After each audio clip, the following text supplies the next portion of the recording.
Kim Woo-jin walked up the stairs to his dorm room after a long day of classes. He was tired and wanted to rest. When he opened the door, he heard strange singing sounds coming from inside.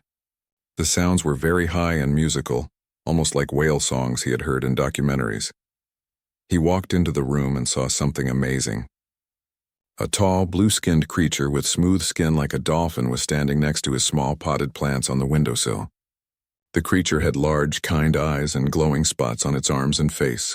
It was making the singing sounds while waving its hands over the plants. "Hello," Woo-jin said carefully. "You must be my new roommate." The creature stopped singing and turned around.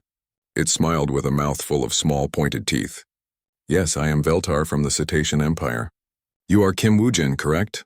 I was trying to help your plants breed." Woo-jin blinked. "Breed? These are just houseplants.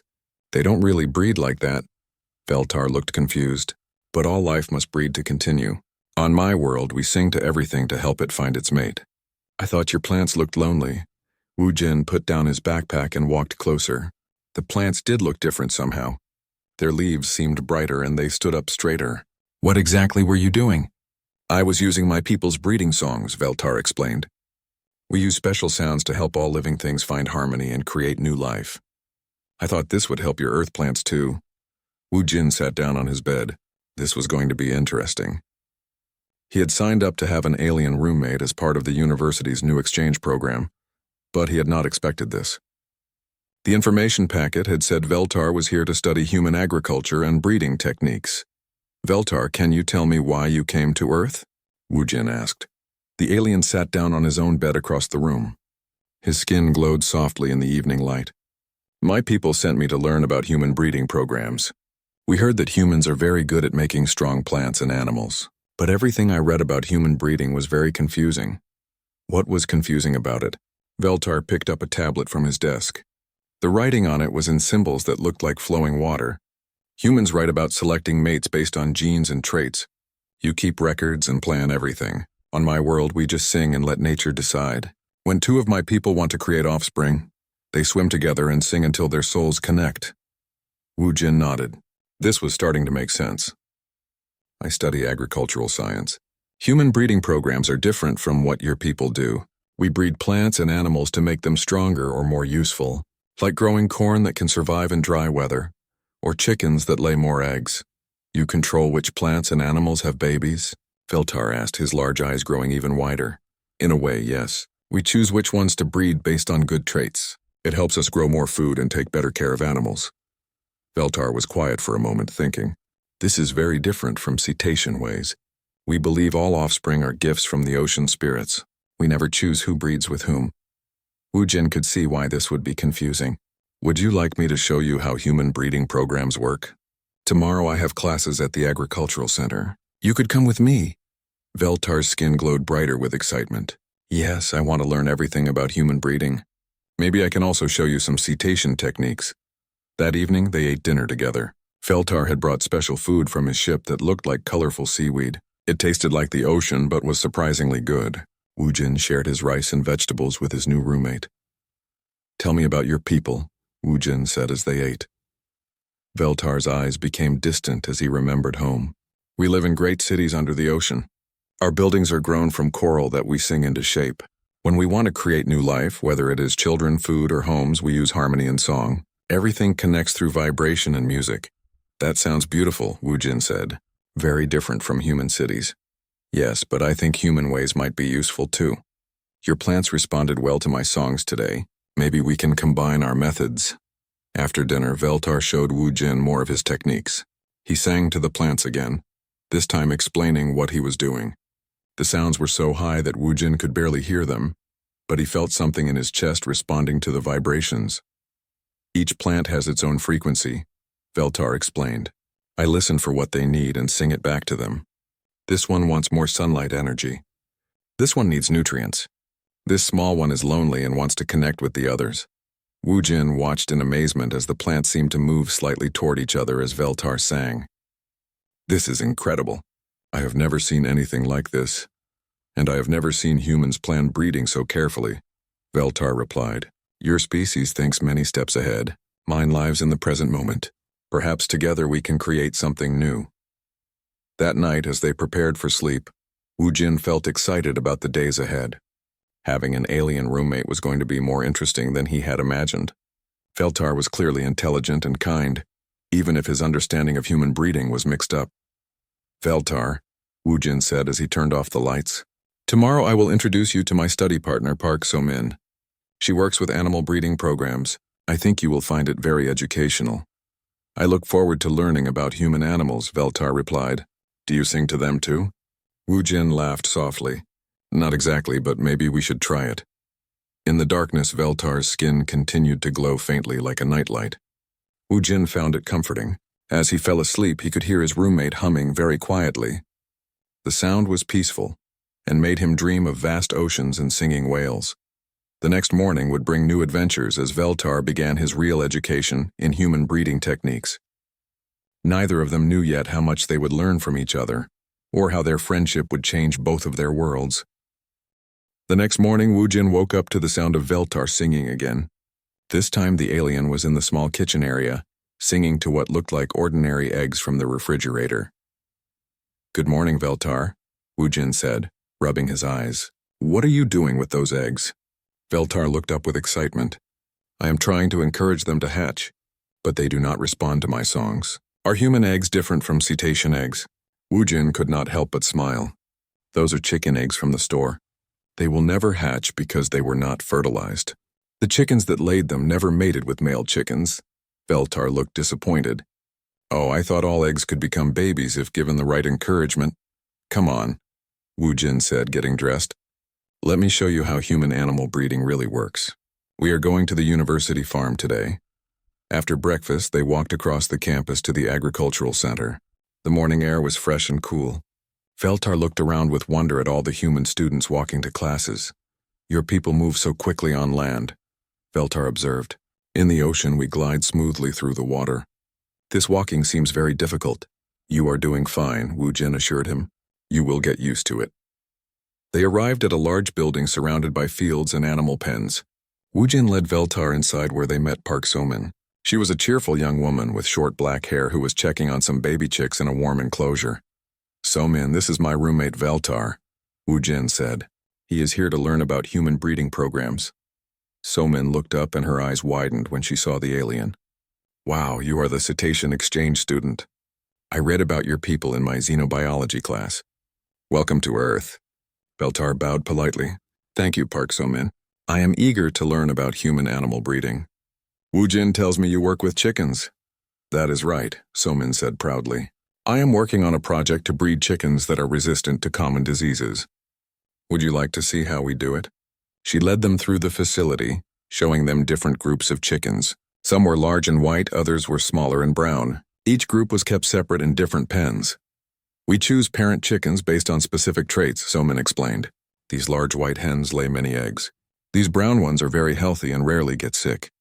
When we breed them together, we hope their babies will have both traits. Veltar listened carefully. So you decide which chickens mate with which chickens? Exactly, So-min said. We keep detailed records of each chicken's family history and health. Then we plan which combinations will produce the best offspring. Veltar seemed troubled by this. But what about the chickens' own choices? Do they not have preferences for their mates? So-min and Wu Jin looked at each other. They had never thought about this question before. Well, So-min said slowly, chickens do have some natural behaviors. Roosters will court hens they prefer. But we control which groups live together. Veltar walked closer to one of the chicken pens. The bird seemed curious about him and gathered near the fence. May I try something? He asked. What do you want to try? So-min asked nervously. I want to sing to them. Maybe I can understand what they want. So-min looked at Wu Jin, who nodded. Go ahead, but be gentle. Veltar began to sing in his high musical voice. The sound was different from what he had used with the plants. It was softer and more rhythmic. The chickens became very quiet and moved closer to listen. After a few minutes, something amazing happened. The chickens began to make soft clucking sounds that seemed to match Veltar's rhythm. It was like they were singing along with him. Incredible, So-min whispered. I have never seen chickens behave like this. Veltar continued singing for several more minutes, then stopped. The chickens remained calm and seemed more relaxed than before. What did you learn? Wu Jin asked, Veltar looked thoughtful. They are content, but they miss being outside. They want to scratch in the dirt and feel the sun. Also, some of the hens have preferences for certain roosters, but they cannot express these feelings in your system. So Min was amazed. How could you tell all of that? Every living being has its own vibration, Veltar explained. When I sing to them, I can feel their vibrations respond. They tell me about their needs and desires. So Min immediately started taking notes. This could change everything about how we understand animal welfare and breeding programs. They spent the rest of the morning touring the facility. Veltar sang to different groups of animals, cows, pigs, and sheep. Each time, he learned something new about their preferences and needs. The animals all seemed to enjoy his songs and became more relaxed afterward. Your people have created efficient breeding systems, Veltar told them during lunch. But you might be missing important information about what the animals themselves want. Can you teach us how to listen to them like you do? So-Min asked excitedly. I can try, Veltar said, but humans might not be able to hear all the same frequencies that I do. Your ears are different from mine. That afternoon, they visited the plant breeding greenhouse. Here, researchers were working on developing new varieties of rice and vegetables. Veltar was fascinated by the careful way humans controlled plant breeding. You keep the pollen from one plant and put it on another plant's flowers, he observed. This is very precise. Yes, Woojin explained. We can create exact combinations this way. If we want a tomato that tastes sweet but also grows in cold weather, we breed a sweet variety with a cold-resistant variety. Veltar nodded slowly. This makes sense. But what if the plants have their own preferences about which other plants they want to breed with? The head researcher, Dr. Yang Sujin, overheard this question. She was an older woman with gray hair who had been working with plants for many years. Plants do not have preferences like animals do, she said. They are not intelligent in that way. Veltar looked uncertain. May I sing to some of your plants? I would like to see what they tell me. Dr. Yang looked skeptical but allowed it. Veltar began singing to a group of tomato plants that were being prepared for breeding. His song was different again, lighter and more flowing than what he had used with the animals. As he sang, something unexpected happened. Some of the plants seemed to lean toward each other while others turned away. It was as if they were showing preferences for which plants they wanted to be near. Dr. Yang stared in amazement. That is impossible.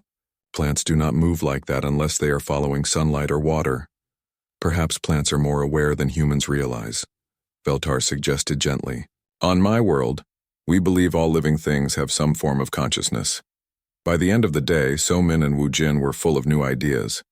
Veltar had shown them a completely different way to think about breeding programs. What if we could combine your methods with ours? So-Min asked as they walked back to the dorm.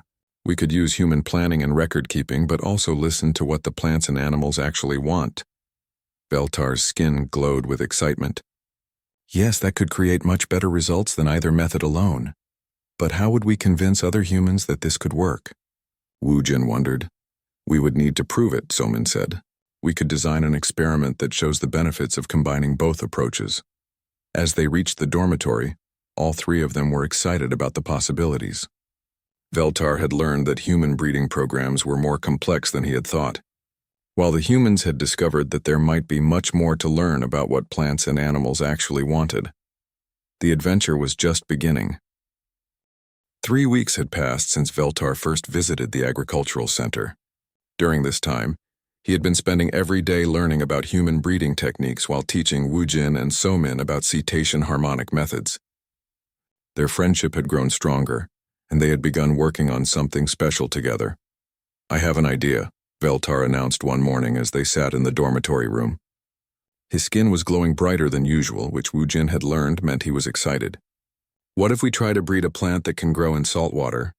So-Min looked up from her textbooks. That would be amazing, but very difficult. Most land plants cannot survive in salt water. But what if we combine human genetic selection with cetacean harmonic techniques? Veltar asked. My people know how to encourage plants to adapt to ocean water. Maybe together we can create something new. Woojin thought about this. Rice is one of the most important food crops for humans. If we could make rice that grows in salt water, it could help feed people in coastal areas where the soil is too salty for normal crops. And it could help my people too, Veltar added. We want to grow more of our own food instead of just hunting in the ocean. So-Min got excited. We would need to find rice varieties that already have some salt resistance, and then use breeding to make them stronger. Veltar could use his songs to encourage the plants to adapt. They decided to present their idea to Dr. Yang Su-jin and Lee Han-sol, a senior researcher who had become interested in Veltar's methods. When they met in Dr. Yang's office, she listened carefully to their proposal. "This is very ambitious," Dr. Yang said. "Salt-tolerant rice has been a dream of agricultural scientists for many years. Many have tried and failed."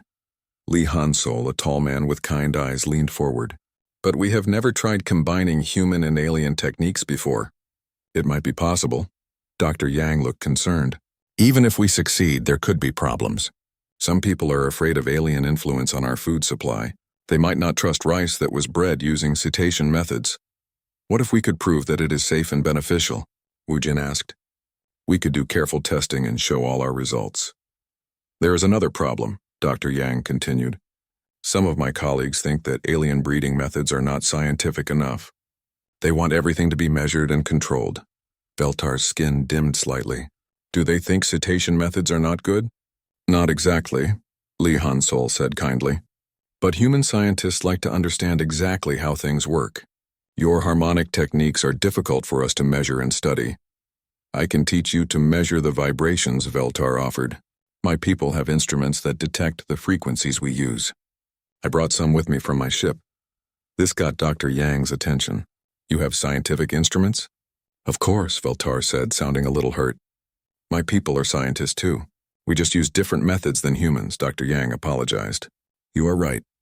I should not assume that different means unscientific. If you can show us how to measure your techniques, that would help convince other researchers." They spent the next week setting up the experiment. Veltar brought special devices from his ship that could detect and record the harmonic frequencies he used. The instruments looked like beautiful crystal formations but worked like advanced computers. So Min helped them select the best rice varieties to use as parent plants. They chose types that already showed some ability to survive in slightly salty conditions. Wu Jin designed the breeding program that would combine the most promising genetic traits. "Now comes the interesting part," Veltar said, as they stood in the greenhouse with their selected plants. "I will sing to them and encourage them to be brave about adapting to salt water." He began one of his songs, but this time the cetacean instruments recorded everything. The devices showed patterns of sound waves and energy that the humans had never seen before. "Amazing," Lee Han-sol whispered as he watched the readings. "The plants are actually responding to specific frequencies. The rice plants seemed to move and sway more than normal plants, even though there was no wind in the greenhouse. Their leaves became a brighter green and they appeared to grow faster." "What exactly are you telling them?" Somin asked. Veltar explained while continuing to sing softly. "I am sharing the memory of salt water with them. I show them how ocean plants survive and thrive in salty conditions. I encourage them to remember that all life came from the sea originally." Over the following days, they carefully bred the plants using human techniques, while Veltar continued his harmonic treatments. They pollinated the strongest plants with each other and collected seeds from the most promising combinations. But their work did not go unnoticed. Other students and researchers began talking about the unusual experiment. Some were curious and supportive, but others were worried. Choi Min-ho, a graduate student who worked in the same building, approached them one day with a frown on his face. "People are saying you are mixing alien magic with real science," he said to Wu Jin. "Some think this could be dangerous." "It is not magic," Wu Jin replied. "Veltar's methods are just different from ours. We are measuring everything carefully." "But what if the alien songs change the rice in ways we do not understand?" Min-ho asked. "What if people eat it and get sick?" So-min stepped forward. "We will test everything thoroughly before anyone eats it. That is what good science requires." Min-ho shook his head. "I think you are taking too big a risk. Humans should stick to human methods." After he left, Veltar looked sad. "Maybe he is right. Maybe I should not interfere with human food." "No," Wu Jin said firmly. "What we are doing could help both our peoples. We just need to be very careful and prove that it works safely." Dr. Yang arranged for them to present their preliminary results to a committee of senior researchers. The meeting was scheduled for the following week, and all three friends were nervous about it. "What if they decide to stop our experiment?" So-min worried. "Then we will have to prove them wrong," Veltar said, his skin glowing with determination. Meanwhile, Veltar received a message from his homeworld. His family was concerned about reports they had heard of him using cetacean breeding techniques on alien plants. "My parents want me to return home," he told his friends sadly. "They think I am dishonoring our traditions by mixing them with human methods." "What will you tell them?" Wu Jin asked. Veltar looked at the rice plants, which were growing stronger every day. "I will tell them that traditions become stronger when they are shared with friends. Our ways can help humans and their ways can help us." The night before their presentation, the three friends stayed up late in the greenhouse, checking on their plants one last time. The rice was growing in containers of increasingly salty water, and so far it was thriving. "Whatever happens tomorrow," Somin said, "I'm glad we tried this." "Me too," Wu Jin agreed. "We have learned so much from each other." Veltar sang a soft song to the plants, encouraging them to be strong for tomorrow's test. His skin glowed gently in the darkness of the greenhouse, and his two human friends felt hopeful about the future. They did not know yet that their experiment would soon face its biggest challenges, both from human skeptics and from Veltar's own people. But they had each other, and they had proof that cooperation between species could create something wonderful. The presentation day arrived with unexpected drama. Wu Jin, Somin, and Veltar had prepared everything carefully. Their salt-resistant rice had been growing successfully for 6 weeks, producing healthy plants that could survive in water almost as salty as the ocean. They stood before a panel of 5 senior researchers in the university's main conference room. Dr. Yang and Li, Hansol sat at one end of the table looking supportive but nervous. The other 3 panel members looked serious and doubtful. "Please show us your results," said Dr. Kim Jae-sung, the head of the agricultural department. He was known for being very strict about scientific methods. Somin began by explaining their human breeding techniques. She showed charts and data about genetic selection and crossbreeding. The panel members nodded approvingly at this familiar information. Then Veltar stepped forward to explain his harmonic methods. He had prepared a presentation using human-style slides, but also brought his cetacean recording instruments. "My people use sound vibrations to encourage plants to adapt and grow," he said. "We have measured these vibrations using both human and cetacean instruments." He played recordings of his songs and showed the energy patterns they created. The panel members looked confused by the unusual data. "This is very interesting," Dr. Kim said carefully. "But how do we know these sounds actually help the plants? Maybe they would have grown the same way without the singing." Wu Jin had expected this question. "We grew control groups without harmonic treatment. The plants that received Veltar's songs adapted to salt water much faster and grew 40% larger."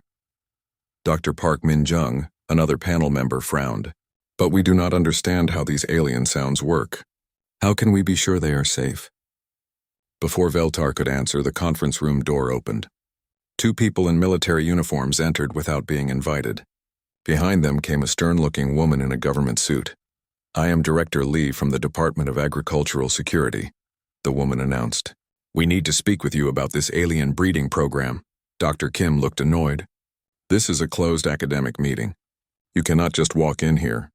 "Actually, we can," Director Li replied. "Any research involving alien technology and food crops is a matter of national security." One of the military officers, Colonel Han, stepped forward. "We have been monitoring this project. We want to know if these alien sound techniques could be used as weapons." Veltar's skin flashed bright red, which Wu Jin had learned meant he was angry or frightened. "I would never use harmonic techniques to hurt anyone. My people only use them to help life grow." "That is what you say," Colonel Han replied. "But sound can be used to destroy as well as create. We need to study these techniques ourselves." Director Li opened a briefcase and pulled out official-looking papers. "We are shutting down this experiment until we can determine if it poses any security risks." "You cannot do that," Somin protested. "This research could help feed millions of people." "National security comes first," Director Li said coldly. At that moment, Veltar's communication device made a sound like whale song. He looked at it and his skin turned pale blue. "What is it?" Wu Jin asked. "A message from my home world," Veltar said quietly. "The Cetacean Council has ordered me to return immediately. They say I have violated our sacred breeding traditions by sharing them with aliens." The room became very quiet. Dr. Yang spoke first. "When do you have to leave?" "The ship comes tomorrow," Veltar replied sadly. Director Li looked pleased. That solves part of our problem. Once the alien leaves, we can confiscate all the research materials. But the plants will die without Veltar's songs, So-Min said desperately. Colonel Han shrugged. Then we will study why they die. That information could be just as useful. Wu Jin felt anger rising in his chest. You want to destroy everything we have worked for just because you are afraid. We are being cautious, Director Lee corrected. This alien technology could be dangerous in the wrong hands. Dr. Kim tried to intervene. Surely we can find a compromise. This research has genuine scientific value. The decision has been made, Director Lee said firmly. All materials related to this project will be transferred to military custody tomorrow. After the officials left, the friends sat in the empty conference room, feeling defeated. 6 weeks of hard work was about to be destroyed, and Veltar would be forced to leave Earth in disgrace. There has to be something we can do, So-Min said. My people will never trust me again, Veltar said sadly, and yours think I am dangerous. Wu Jin stood up suddenly. What if we could prove to both species that cooperation is better than fear? How? So-Min asked. We document everything tonight. We record Veltar's songs, take samples of the rice, and copy all our data. Then we find a way to continue the work even after he leaves. Veltar looked uncertain. But if my people find out I shared more sacred knowledge, they might exile me forever. And if humans discover we hid research materials, we could be arrested, So-Min added. Wu Jin looked at his friends. But if we do nothing, all of this dies. People on both worlds will never know what we discovered together. They spent that night in the greenhouse working frantically to preserve their research. Veltar sang to the plants one last time while So-Min and Wu Jin recorded everything. They carefully collected seeds from the healthiest plants and divided them into several hidden locations. Lee Hansol arrived early in the morning to help them. I believe in what you are doing, he said. Science should not be limited by fear. Dr. Yang also came, bringing some of her graduate students. This work is too important to lose, she said quietly. When the military trucks arrived to confiscate the research, they found most of the obvious materials. But the most important data and plant samples had been safely hidden. Veltar stood at the greenhouse entrance, looking at his friends one last time. His ship was waiting to take him back to the Cetacean Empire. I will not forget what we learned together, he said. Somehow I will convince my people that sharing knowledge makes us all stronger. And we will prove to humans that your methods are beneficial, not dangerous, Wu Jin promised. So-Min hugged the alien goodbye. This is not the end. It is just the beginning. As Veltar's ship disappeared into the sky, Wu Jin and So-Min stood together in the empty greenhouse. Around them, hidden in secret locations, their salt-resistant rice continued to grow. They had lost the battle, but they had not given up on winning the war. The seeds of change had been planted, and with patience and courage, they would find a way to make them grow. The real test was about to begin. Could they prove that cooperation between species was stronger than the fear that tried to keep them apart? 6 months had passed since Veltar returned to his home world. Wu Jin and So-Min had continued their work in secret, using the seeds and recordings they had saved. The salt-resistant rice was growing successfully in hidden locations around the university, but they were not the only ones who had been busy. Veltar had been working on his own world to convince the Cetacean Council that cooperation with humans could benefit both species. One morning, Wu Jin woke up to find an urgent message on his communication device. It was from Veltar, sent through the quantum communication system that connected Earth with other worlds. My friends, the message began, I have great news. The Council has agreed to hear a joint presentation from both our species. If we can prove that our combined breeding techniques work safely, they will allow official cooperation between our worlds.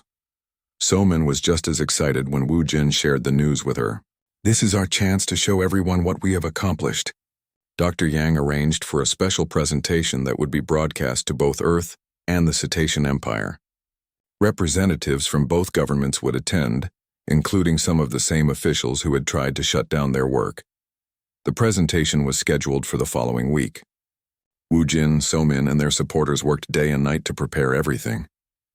They had grown impressive crops using the hidden rice samples, and they had 6 months of data to prove the techniques were safe.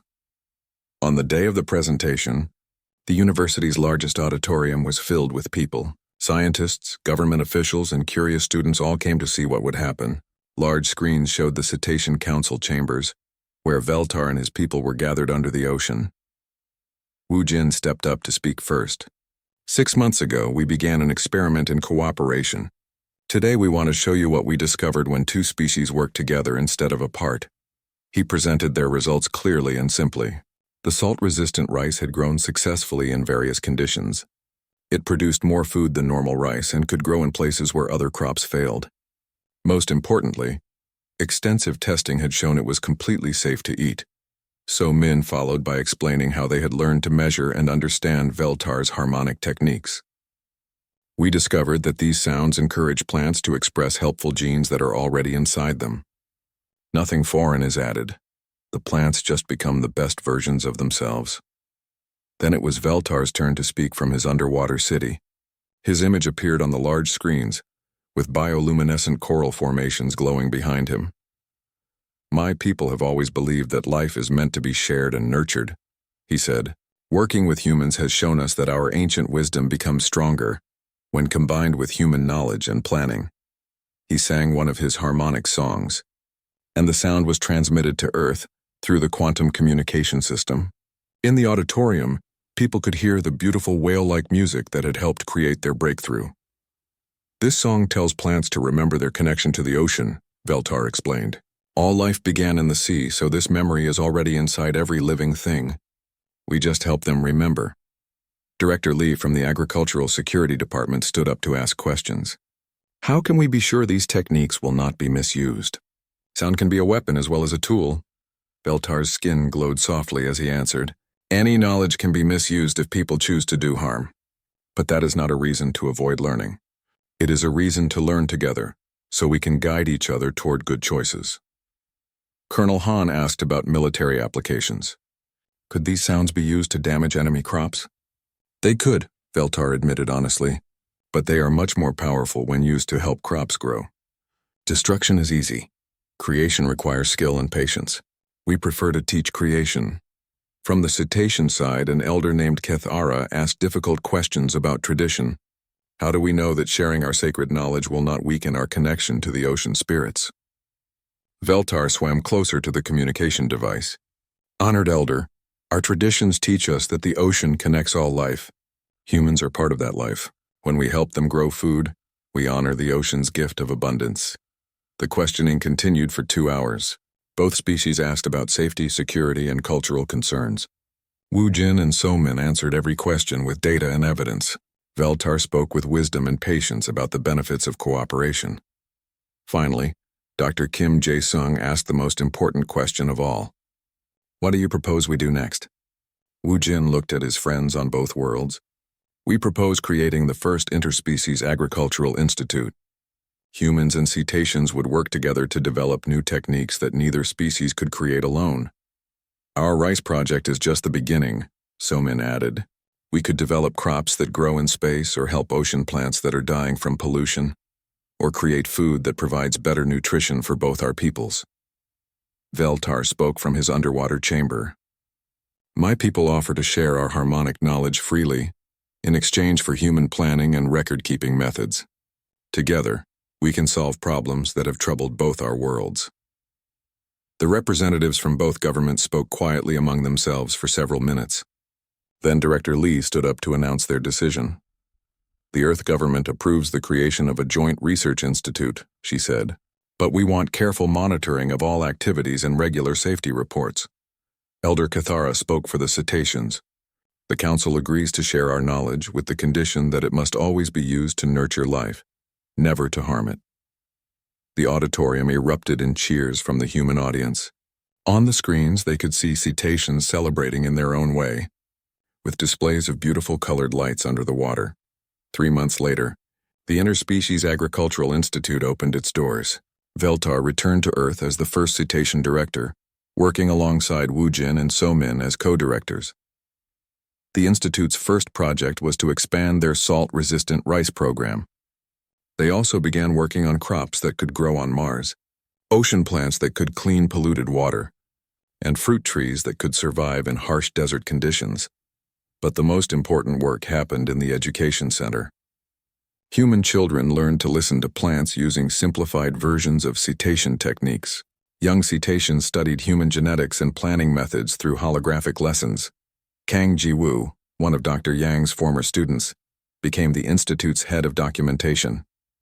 She recorded everything they learned so that future generations of both species could benefit from their discoveries.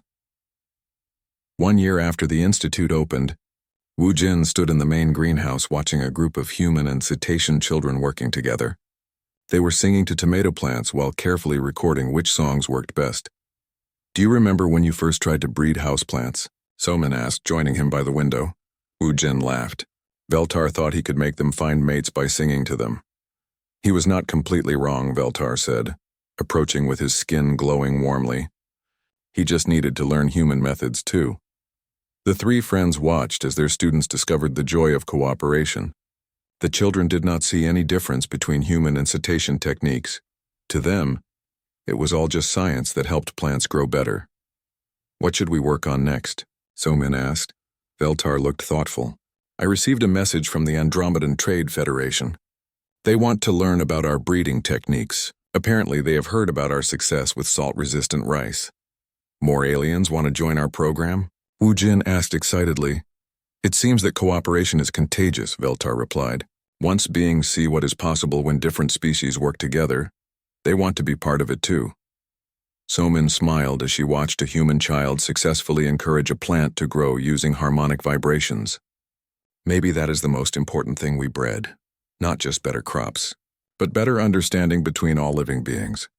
As the sun set over the institute, the sound of many voices, human, cetacean, and soon perhaps others, could be heard singing together in the greenhouses.